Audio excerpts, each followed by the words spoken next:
Assalamualaikum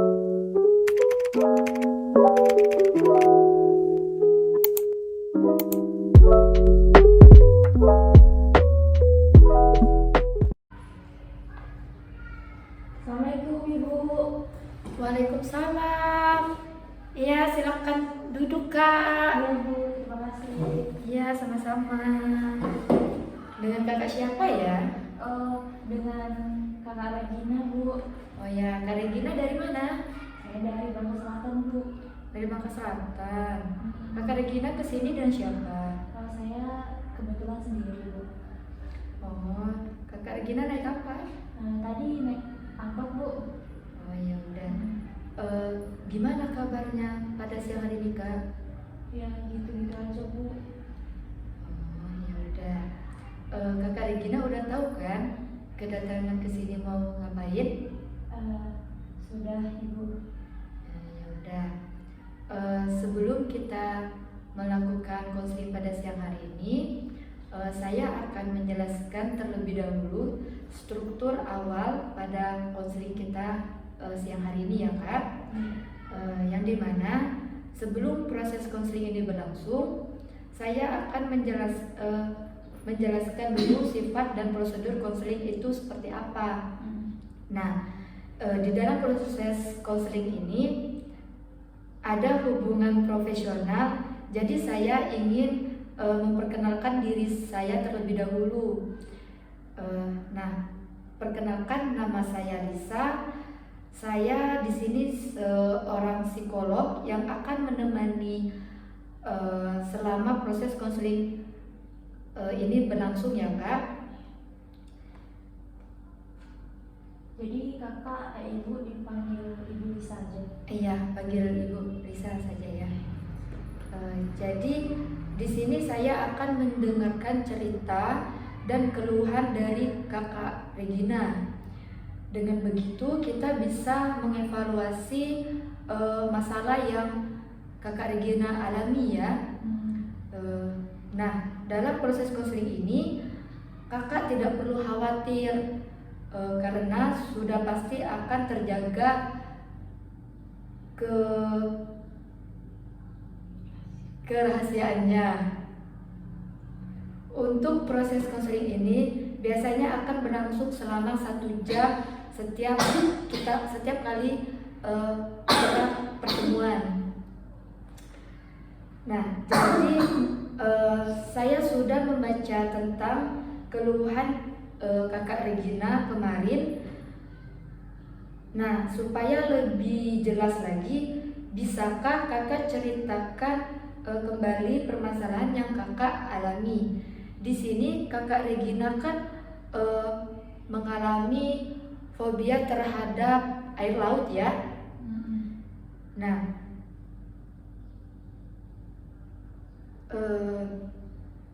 bisakah Kakak Regina jelaskan atau ceritakan kembali kenapa Kakak Regina itu bisa mengalami fobia terhadap air laut? Kalau itu saya gimana ya Bu? Saya itu kalau lihat laut takut banget Bu. Itu merasa dalam air laut tuh banyak bahaya yang bakal bisa bikin saya bahaya, bisa bikin saya celaka gitu. Saya tuh selalu berpikir kalau dalam air laut itu tuh ada binatang-binatang buas yang bakalan merekam saya gitu aja Bu. Ada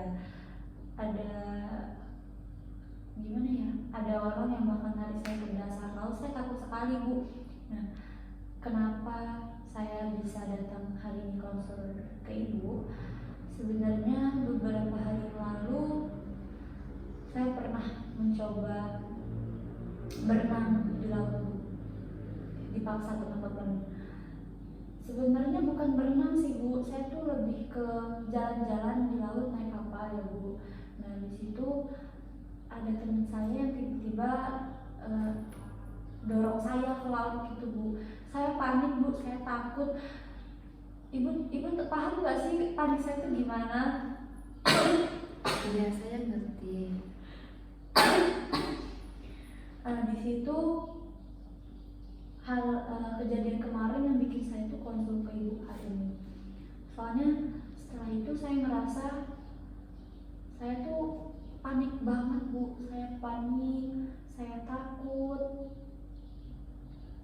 saya tuh selalu terbawa mimpi Bu. Ketika saya dijorokin sama teman saya ke laut, saya tuh mimpi. Udah sekitar seminggu saya mimpi kalau saya di bawah laut tuh saya tenggelam, saya tarik sama hewan-hewan di dasar laut gitu Bu. Nah, hal itu juga bikin saya sampai sakit Bu. Saya kemarin sempat sakit 1 minggu. Nah, sempat sakit 1 minggu. Nah, habis itu saya berpikir kayaknya fobia yang saya alami ini harus ditindaklanjuti Bu. Gitu sih Bu. Iya, jadi ini fobia Kak Regina terhadap air laut ini dari sejak kapan ya?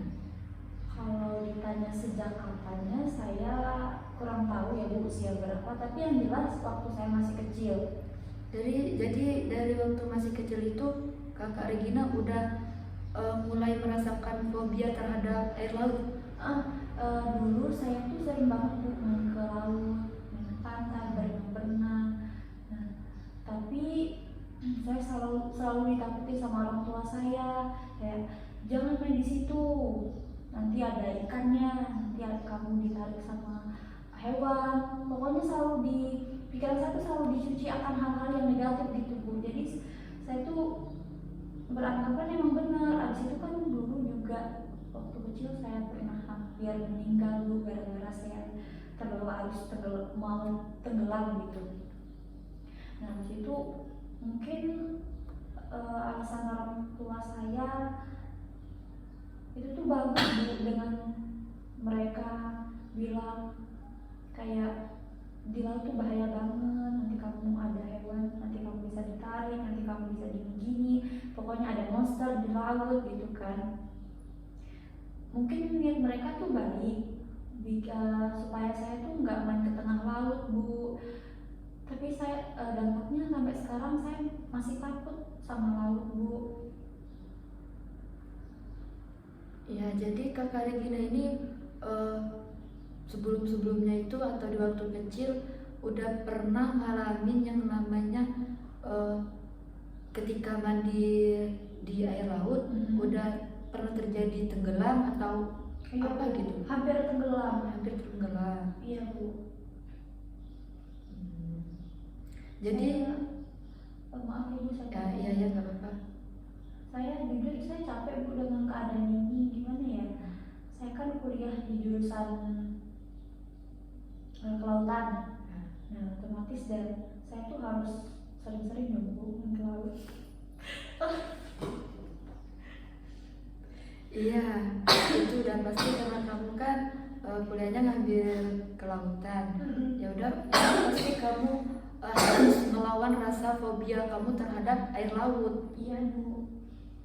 Nah, jadi kalau kamu pergi liburan atau healing ke pantai itu, kamu ngapain aja kalau kamu nggak mandi? Saya cuma di pinggir-pinggir pantainya aja Bu. Itu pun kemarin yang saya didorong sama teman saya itu, yang bikin saya konsul ke sini, itu pun dipaksa Bu. Saya dipaksa untuk naik kapal, kami main-main di tengah laut. Saya bingung Bu, gimana ya mengatasi permasalahan saya. Saya capek Bu, saya udah capek Bu, setiap malam saya harus mimpi, saya harus takut tidur gara-gara kebawa mimpi masalah laut Bu. Gimana ya Bu? Ya, saya ngerti dengan perasaan atau fobia yang Kakak Regina alami. Nah, jadi di sini saya sudah mendengar tentang keluhan Kakak Regina. Mungkin saya akan memberi sedikit solusi atau membantu menghilangkan rasa fobia Kakak Regina, tetapi memerlukan waktu yang cukup lama, bukan waktu yang sebentar. Iya Bu, gak apa-apa Bu. Ya, nanti kita atur waktu dan jamnya kembali untuk melakukan eh, menghilangkan rasa fobia kakak. Mungkin Ibu, maaf saya izin bertanya. ya. Untuk proses terapinya bagaimana ya Bu? Itu proses terapinya kita akan nanti kakak Regina akan saya ajak untuk pergi ke laut. Nah, kita akan melakukan tahap-tahap pada untuk menghilangkan fobia kakak nanti di air laut ya. Tapi kita atur kembali dulu jadwal dan waktunya. Nanti kita akan melakukan proses itu. Jadi proses terapi ini bertahap ya Bu? Iya, bertahap. Nanti kakak Regina akan bertemu dengan saya kembali untuk beberapa minggu ke depan dan selanjutnya. Baik, begitu ya Bu. Iya. Nah, pada pertemuan kita hari ini atau konseling kita hari ini, saya sudah cukup banyak mendengar keluhan atau cerita kakak Regina. Nah, mungkin cukup sampai di sini dulu pertemuan atau konseling kita pada siang hari ini. Nanti kita akan bertemu lagi dan kita akan mengatur jadwal dan waktunya lagi ya Kak. Ya Ibu. Ya, kepada Kak Regina saya ucapkan terima kasih banyak sudah menyempatkan waktunya untuk datang ke sini. Ibu, saya yang makasih Bu, Ibu sudah mau mendengarkan keluh kesah saya. Ibu, saya pamit dulu ya Bu. Iya, sama-sama. Terima kasih Ibu. Ya, hati-hati